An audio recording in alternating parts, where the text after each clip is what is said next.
What's going on, everyone? It's Cody Smith, Head of Social Media VP Marketing over here at Zorts Sports.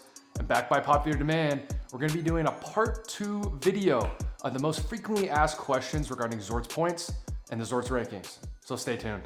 So one of the most frequently asked questions we had asked a lot to us via social media, and even I had some coaches and parents come up to me in person at one of the Beast of the East events out in Philly, was, hey Zorts, what is the difference of the Zorts points rankings and the Zorts Global Power Index rankings? So I'll give you guys the easy answer, and then later on in this video, we'll actually break it down one by one of the actual differences. So the easy answer to your question is the Zorts points rankings and the Zorts Global Power Index rankings that we post on the social media are not the same and have nothing to do with each other. So let's start off with Zorts points. We've explained Zorts points before in previous videos, but Zorts points is based off data in an algorithm. So if you have 300 Zorts points, 150 Zorts points, that is all based off of, once again, just to reiterate the main 3 points, the event size, more like your division size, how you place in that event, and roster consistency, and there's some other minor, add-ons to that. The biggest thing is, obviously, the more events you go to, the more Zorts points you're able to obtain.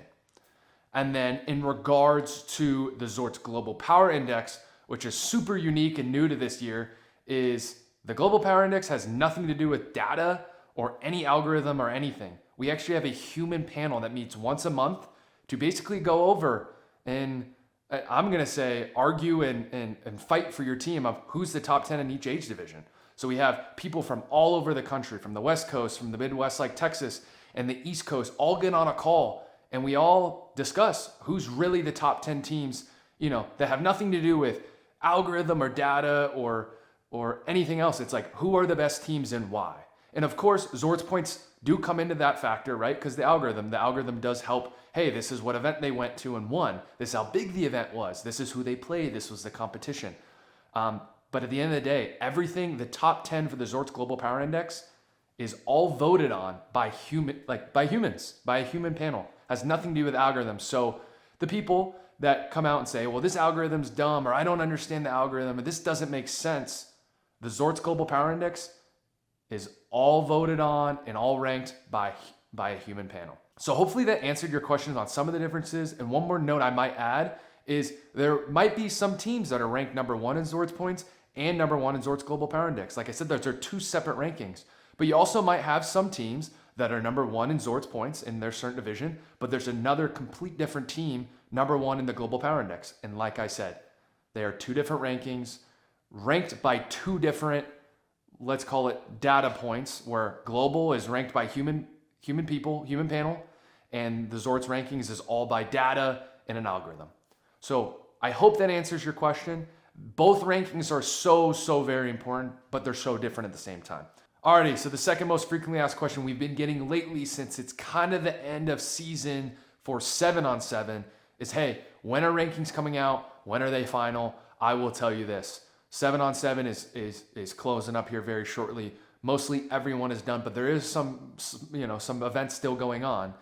7-on-7 rankings will be announced sometime in June, and those will be the final rankings, the final Zorts Global Power Index rankings, and the final Zorts points rankings. And in regards to rankings for flag football, as we all know it, is almost year round, especially since we got an 8-1 cutoff and a 1-1 cutoff. So those rankings will be going throughout the summer, going throughout the year, and we'll make another video later on as the time comes closer to when those rankings come to be finalized. Also, another note, just a reminder, Zorts points are able to be found on the Zorts website. There's a link in the Instagram bio where you can go straight to it.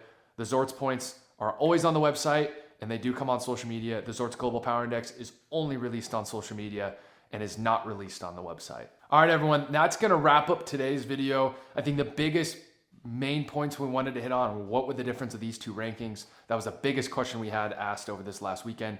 And then the other question is, hey, when are rankings ending? So hopefully I answered all those questions. Like I said, please comment down below any other questions you might have. We'll pile those up and answer them in next week's Zorts FAQ video. So once again, we appreciate it. Thank you for watching, and stay tuned for next week's video.